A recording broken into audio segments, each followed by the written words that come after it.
आज हम बात करेंगे कि छठे महीने में माँ के शरीर में कौन कौन से बदलाव होता है और प्रेगनेंसी का छठवां महीना आपके लिए और आपके शिशु के लिए इतना महत्वपूर्ण क्यों होता है।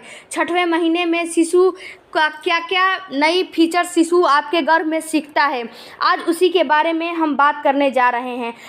हेलो दोस्तों, आपका हमारे यूट्यूब चैनल में बहुत बहुत स्वागत है। मित्रों, अगर हमारा चैनल और वीडियो आपको अच्छा लगे तो हमारे चैनल को लास्ट में जाकर सब्सक्राइब, लाइक, शेयर, कमेंट जरूर कीजिएगा। प्रेगनेंसी के छठवें महीने में आपके शिशु का वजन 500 ग्राम से 900 ग्राम तक हो जाता है। आपके शिशु की लंबाई 7 से 12 इंच तक इसका साइज और लंबाई दोनों बढ़ जाता है। इस मंथ में आपके शिशु का लंग्स भी ग्रोथ हो चुका होता है, लेकिन लंग्स मैच्योर नहीं हुआ रहता है। इस मंथ आपका शिशु हिचकियाँ लेने लगता है। अगर आप इस पर ध्यान देंगी और अपने पेट पे हाथ रखेंगी तो आपको समझ में आ जाएगा। आपके शिशु की आईब्रोज भी इस मंथ में बन जाती है या फिर बनने लगती है। इसके साथ में बच्चा अपनी आई को मूव करने लगता है और फिंगर भी डेवलप हो जाते हैं। हाथों की उंगलियां भी डेवलप हो जाती है इस मंथ। शिशु आपकी बातों को सुनने और समझने लगता है इस मंथ। इसीलिए आपको इस मंथ से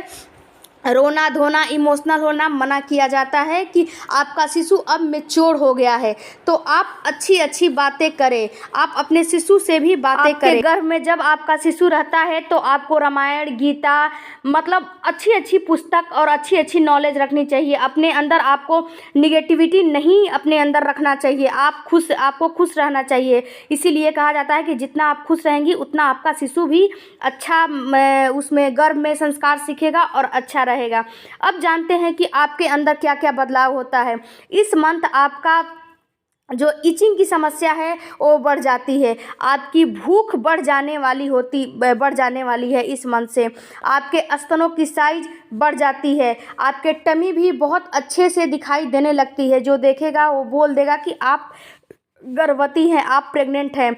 इस मंथ आपके शिशु का मूवमेंट भी आपको समझ में आने लगता है। आप जब अपने अपने पेट पे हाथ रखेंगी तो आपको ये समझ में आएगा कि आपके पेट के अंदर कुछ हिल डुल रहा है, कुछ चल रहा है। ये सबसे जो माँ होती है उसके लिए बहुत अहम और बहुत अच्छा मूवमेंट होता है। और ये जो आपका जो ये समय होता है वो आपके लिए बहुत ख़ास होता है। तो आप इसको एंजॉय करें।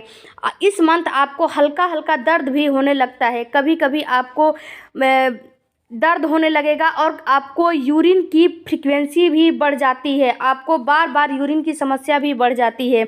आपकी बॉडी के अंदर कुछ हार्मोनल चेंजेस होने लगते हैं। उसकी वजह से आपका जो थोड़ा मेमोरी होता है, जो दिमागी सिस्टम होता है, वो भी थोड़ा लूज हो सकता है। तो आप घबराएं नहीं। आपके पैरों में सूजन भी आ सकती है।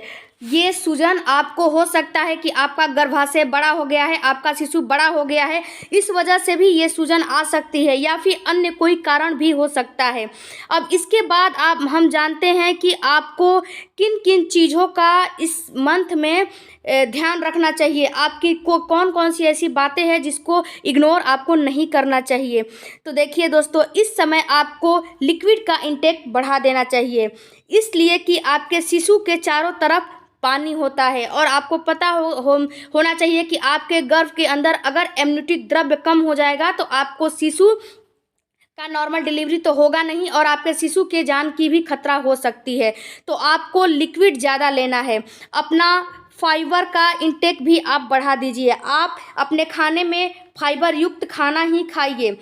फाइबर का इंटेक इसलिए बढ़ाना है कि कॉन्स्टिपेशन की समस्या और गैस की समस्या आपको ना हो। अगर आप फाइबर युक्त भोजन करती हैं तो आपको कॉन्स्टिपेशन और गैस की समस्या नहीं होगी अगर आप फाइबर युक्त भोजन करती हैं तो इस मंथ से आप अपने खाने में, अपने आहार में फाइबर का इंटेक बढ़ा दें।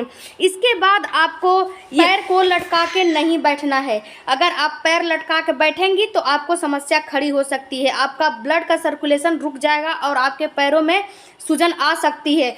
तो आप पैर को लटका के ना बैठे, स्ट्रेट बैठे, लुंज पुंज होके इधर उधर करके ना बैठे। आप अच्छे से बैठे, कुर्सी पे, चेयर पे, कहीं भी बैठ रही हैं तो अच्छे से बैठे, पैर को मोड़ के बैठे। इसके बाद आपको प्रॉपर मात्रा में रेस्ट करना है। आप प्रॉपर मात्रा में इस मंथ से रेस्ट कर सकती हैं। अगर आपके प्रेगनेंसी में कोई कॉम्प्लिकेशन नहीं है, डॉक्टर ने आपको बेड रेस्ट नहीं दिया है, तो आप इस मंथ ट्रेवल कर सकती हैं। आप 8 मंथ से ट्रेवलिंग करना बंद कर दें, लेकिन इस मंथ आपके प्रेगनेंसी में कोई कॉम्प्लिकेशन नहीं है तो ट्रेवल कर सकती हैं। इसके बाद सबसे मोस्ट इम्पॉर्टेंट बात कि आप इस मंथ में ही अपने डॉक्टर का डिसाइड कर लें कि आप किस हॉस्पिटल में अपना डिलीवरी कराना चाहती हैं और किस डॉक्टर से। देखिए दोस्तों, ये सबसे महत्वपूर्ण आजकल हो गया है। अगर आप थोड़ा सा भी लूज रहेंगी तो आपको बेवजह सीजर डॉक्टर कर देगी। तो आप ये भी डिसाइड कर लें कि कहाँ आपकी डिलीवरी होगी, कहाँ आपकी सेफ डिलीवरी हो पाएगी। तो आप हॉस्पिटल का और डॉक्टर का और अपने माइंड को भी सेट करना शुरू कर दे इसी मंथ से कि आपको नॉर्मल डिलीवरी ही करानी है, किसी भी हालत में आपको सीजर नहीं करानी है। वो अलग की बात है कि कोई कॉम्प्लिकेशन अगर आ जाएगा तो सीजर हो जाएगा, लेकिन आपको सीजर डिलीवरी नहीं करानी है। आई होप कि ये हमारे सारी बातें आपको समझ में आई होगी। समझ में आई तो मैं आपसे रिक्वेस्ट करती हूँ कि मेरे चैनल को लाइक, शेयर, सब्सक्राइब, कमेंट करना ना भूलें। मिलते हैं इसी तरह अच्छे और नए वीडियो में, तब तक थैंक यू फॉर वॉचिंग।